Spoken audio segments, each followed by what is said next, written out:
In 1962, the average American housewife fed a family of 5 on about $20 a week and made it look effortless. She never talked about waste because there wasn't any. Number 14 on this list let her bake a birthday cake with no eggs and no milk in the house. Number 3 turned a nickel's worth of scraps into something you'd pay $8 for in a restaurant today. These weren't recipes. They were reflexes. Hit that subscribe button and let's count down the 25 forgotten cooking tricks every 1960s mom knew by heart.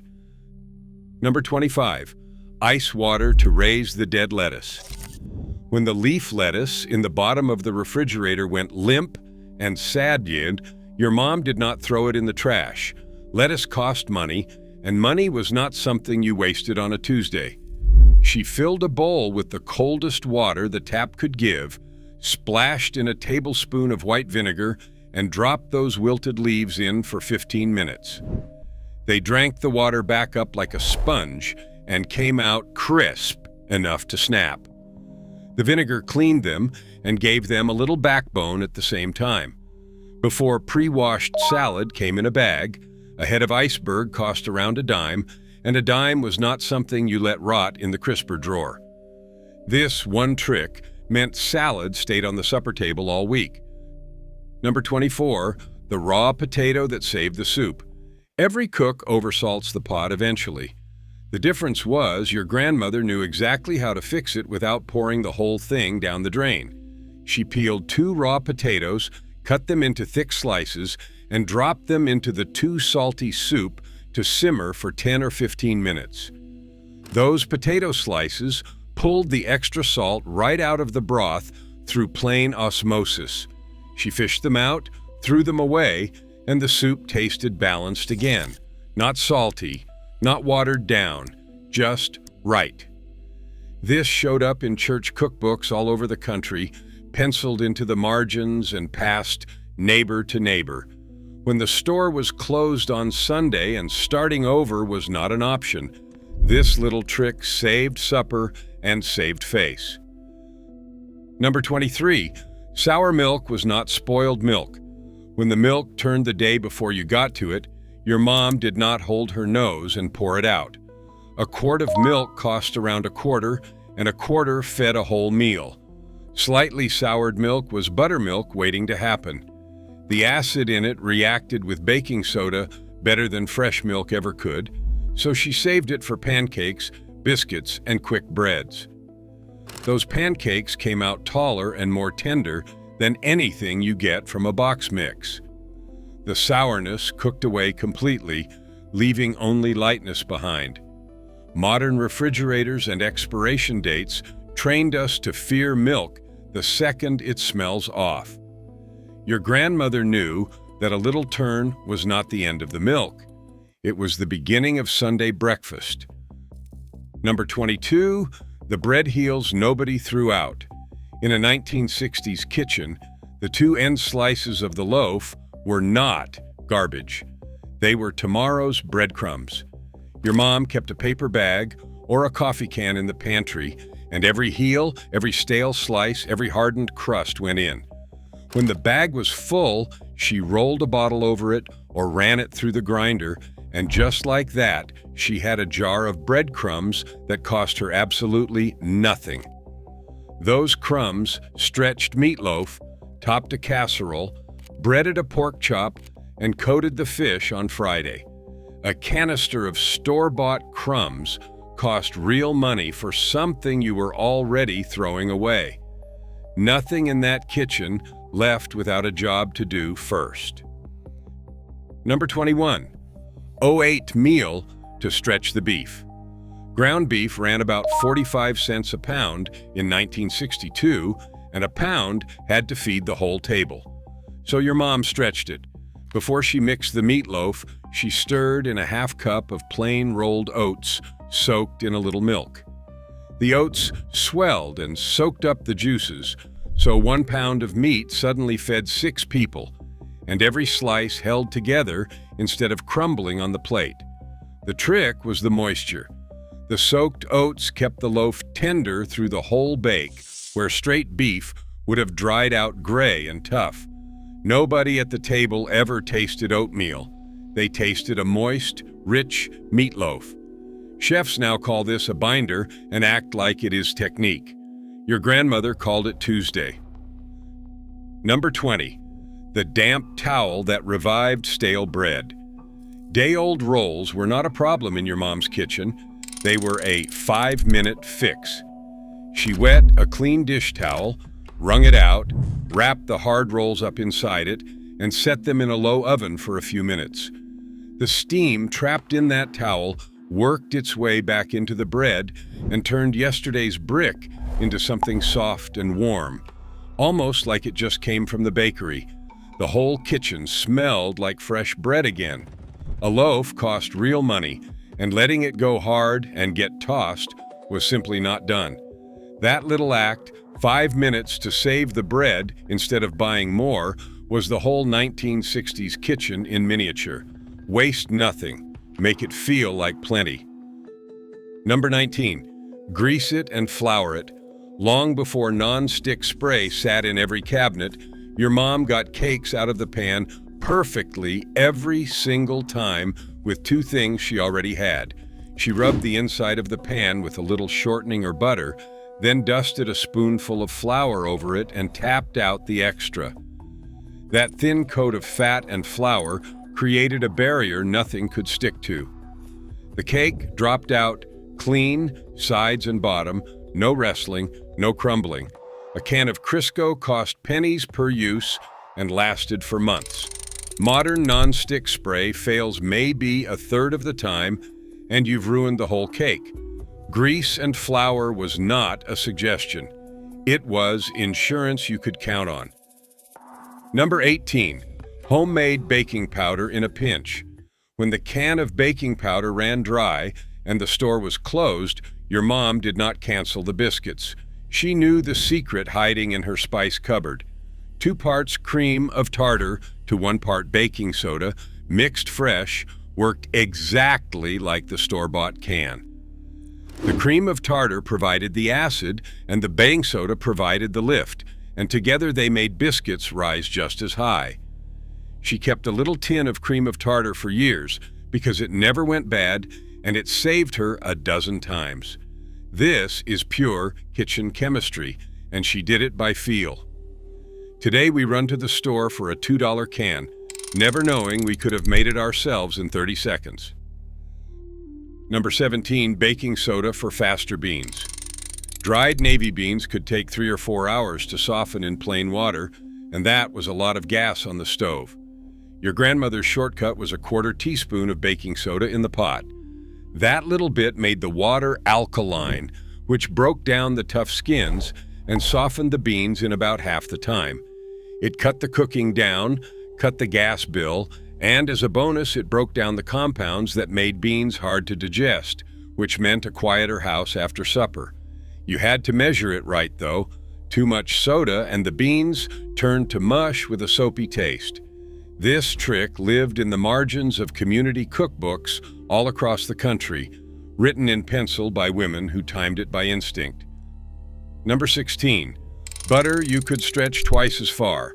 Butter was a luxury item in a lot of 1960s households, and your mom knew how to make a stick do the work of 2. She let it soften, then whipped it hard with a fork or a hand mixer while slowly drizzling in a few tablespoons of cold water or milk. The butter took the liquid in and doubled in volume, going light and spreadable and fluffy. It still tasted like butter, but now it covered twice as much toast. Whipped butter costs a premium at the grocery store today for the exact same trick your grandmother did for free at her kitchen counter. She was not being fancy. She was making the butter last until payday. Number 15. Powdered milk. Cut with the real thing. Fresh milk was one of the biggest lines on the grocery bill, so your mom stretched it.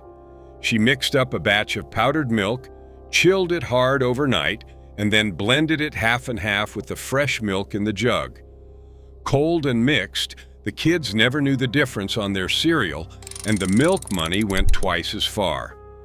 Straight powdered milk had a taste children could spot in a second, but cut 50-50 with fresh and served ice cold, it disappeared completely. A box of powdered milk sat in the pantry for months and cost a fraction of the fresh. This was how a family with 4 thirsty children kept milk on the table every single day. First pattern break. Here is where it starts to make sense. None of these were tricks your mom read in a magazine. They were survival passed hand to hand, mother to daughter, across a kitchen table. Most of these women had been children during the Depression and teenagers during the war, when butter was rationed and sugar was rationed and throwing food away was almost a moral failing. By 1962, the country was getting richer, but their hands still remembered scarcity. They cooked like people who had known an empty pantry because they had. That is the thing modern cooking shows never explain. These weren't quaint little hacks. They were the muscle memory of people who had learned the hard way that nothing edible ever gets thrown out. Not the bread heel, not the sour milk, not the grease in the bottom of the pan. Number 14, cake with no eggs and no milk. This one sounds impossible until you understand the chemistry. When your mom was out of eggs, out of milk, and it was somebody's birthday, she made what a lot of families called crazy cake or wacky cake, a recipe born in the war years and kept alive right through the 60s. She mixed the dry ingredients right in the pan, then added oil, water, a splash of vinegar, and a spoon of baking soda. The vinegar and soda reacted and fizzed, and that reaction did the lifting that eggs normally would. The cake baked up moist, tender, and chocolate dark, and nobody could tell there was not a single egg in it. It cost almost nothing, and it never failed. This is the recipe that quietly kept birthdays happy in houses where the refrigerator was nearly bare. Number 13, taming the acid without sugar. When the tomato sauce or the spaghetti came out sharp and sour, usually from a cheap can of tomatoes, your mom did not automatically dump in sugar. She reached for a tiny pinch of baking soda, about 1/8 of a teaspoon. It fizzed for a second, and then the sauce mellowed right out, losing that harsh bite without turning sweet. The soda actually neutralized the acid, the same way it settles an upset stomach, where sugar only masks the sourness and hides it under sweetness. Too much and you got a flat, metallic taste, so she used a light hand. Modern cooks reach for the sugar jar every time, never knowing there was a smarter fix their grandmother did by feel. Number 12, the baking soda that tenderized cheap meat. The cuts of beef a working family could afford were tough, the kind that chewed like a belt if you cooked them wrong. Your mom had a trick that made them tender for pennies. She sprinkled a little baking soda over the sliced meat, worked it in, and let it sit for 20 minutes before rinsing it off and cooking. The soda changed the surface of the meat so it stayed juicy and tender instead of seizing up hard in the pan. This is exactly what Chinese restaurants call velveting, the technique people now pay to learn in cooking classes. Your grandmother was doing it in 1963 with a box of Arm & Hammer to turn the cheapest round steak in the case into something you could actually cut with a fork. Number 11, cornstarch, the thickener that never lumped.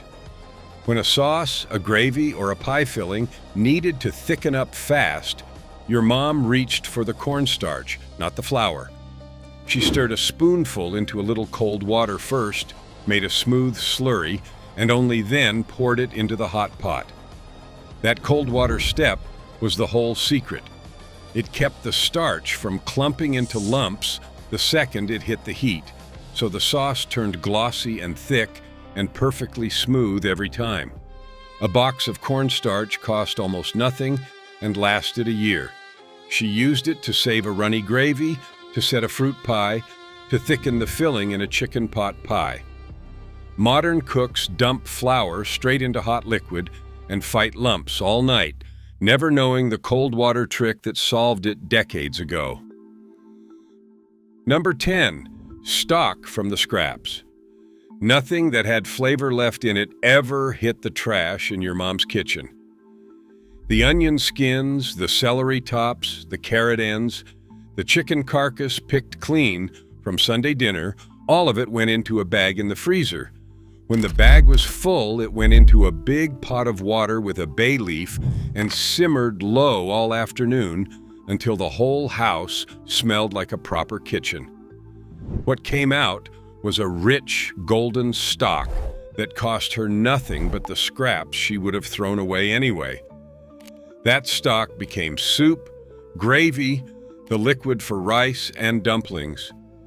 A can of store-bought broth cost real money for something thinner and saltier than what she made from garbage.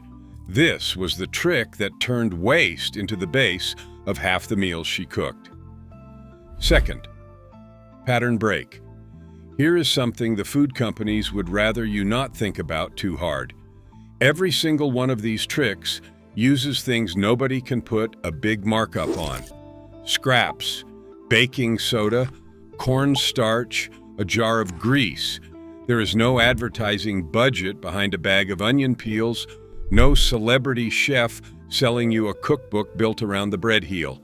So the whole industry spent the next 30 years teaching us to buy the boxed broth, the canned biscuit, the bottle of thickener, the tub of whipped butter, all of it doing exactly what your grandmother did for free. They did not just sell us convenience, they sold us forgetting. And it worked. A whole generation grew up believing that cooking from scratch was harder and slower than opening a can, when the truth was the opposite the entire time. Number 9. Rendering your own lard, saving the cracklings. When a piece of fatback or pork fat came into the house, your mom did not waste it. She cut it up and melted it down slow in a heavy pot, and out came clean, white lard that she poured into a jar and used for months. Lard made the flakiest pie crust and the best fried chicken you ever tasted, better than anything in a store bottle. And the little browned bits left at the bottom of the pot, the cracklings, those got salted and eaten as a treat or stirred into cornbread. One piece of pork fat gave her cooking fat, flavor, and a snack, all from something a lot of people threw straight in the bin. This was nose-to-tail thinking before anybody put a fancy name on it.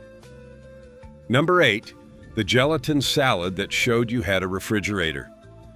When your family got a real refrigerator, your mom could suddenly make those bright, wobbling Jell-O salads that showed up at every church supper and card party in America. A box of lime or lemon gelatin cost around a dime, and she set it with shredded cabbage, canned fruit, grated carrot, even shrimp or a can of salmon, poured into a ring mold. Getting the temperature right was the whole art. Too warm and everything sank to the bottom. Too cold and the layers would not hold together. She turned it out onto a bed of lettuce, and it stood there on the buffet, colorful and shimmering, proof that your mother had skill and, just as important, a refrigerator that could pull it off. People think savory gelatin is strange now. In 1962, it was the height of sophistication. Number 7, stale bread became dessert. In your mom's kitchen, a loaf that went hard did not become garbage. It became bread pudding. She tore the stale bread into a dish, poured over a custard of milk, a couple of eggs, sugar, and cinnamon, and baked it until it set golden and soft.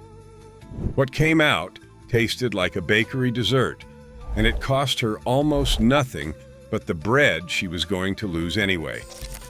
If she had even less to work with, the same stale slices got dipped in egg and milk and fried into French toast for supper. Either way, the bread that most people would have thrown out became the sweetest thing on the table that week. Waste in that kitchen was just dessert you had not figured out yet. Number 6, making the coffee go further. Coffee was not cheap, and a working family drank a lot of it. Your mom knew how to stretch the can. She measured a little lean, then added a pinch of salt to the grounds, which cut the bitterness and let a weaker pot still taste full and rich. Some households tossed a clean, crushed eggshell in with the grounds in the percolator to settle them and smooth the flavor, so you could use less and still get a good cup. A can of coffee had to last, and these little moves made it last longer without anybody at the breakfast table feeling shorted. It sounds like nothing, but stretched across a year of mornings, it was real money saved one pot at a time. Third pattern break. Here is the part that gets me. Behind every one of these tricks was a woman doing math in her head all day long. What is in the pantry? What is about to turn? How to make Thursday supper out of what was left from Wednesday. She was not just cooking. She was running the tightest small business in America on a paycheck that barely covered it, and she made it look like love instead of arithmetic. The kids never saw the worry. They saw a full plate every night and a mother who somehow always had something warm on the stove. That was the real trick, the one behind all the others. Making scarcity feel like abundance. Making do so gracefully that her children grew up thinking they were never poor at all. Number 5, whipped evaporated milk instead of cream. Fresh whipping cream was expensive and it spoiled in a couple of days, so your mom rarely bought it. But there was a can of Carnation evaporated milk in every pantry for pennies. Her trick was to chill that can hard until it was ice cold and almost slushy, then whip it fast with a hand mixer. The concentrated milk turned into fluffy white peaks that looked just like real whipped cream on top of a pie or a bowl of fruit. A squeeze of lemon juice helped it hold its shape for hours. She chilled the bowl and the beaters too, keeping everything cold. It cost a fraction of real cream and never went to waste. We grab a can of spray cream now, and it never tastes half as good as what she whipped up from a 9-cent can. Number 4, homemade cream soup base. Long before every casserole called for a can of Campbell's, your mom made her own cream sauce in about 3 minutes for a fraction of the cost. She melted a spoonful of butter, stirred in an equal spoon of flour to make a paste, then whisked in milk until it thickened into a smooth cream base. Add a little of that homemade stock and some seasoning, and she had cream of chicken, cream of mushroom, cream of anything richer than the can and without the price tag. This went into the tuna casserole, the chicken and rice, the green bean bake. The food companies eventually convinced everybody that the can was easier, but a can cost real money for ingredients worth almost nothing, and a homemade white sauce was faster than a trip to the store. She never needed the can. She was the can. Number 3, molasses, the sweetener that did everything. Sugar cost money and molasses cost less and did more. Your mom kept a jug of it in the cupboard, and it turned up everywhere. A spoonful in the baked beans, a drizzle over cornbread, stirred into gingerbread and cookies, brushed on a ham. It was cheaper than sugar by the ounce. It lasted forever, and it carried a deep, dark richness that plain white sugar could never touch. During the lean years, molasses was the sweetness a poor family could actually afford, and the habit stuck right through the 1960s in kitchens all over the country.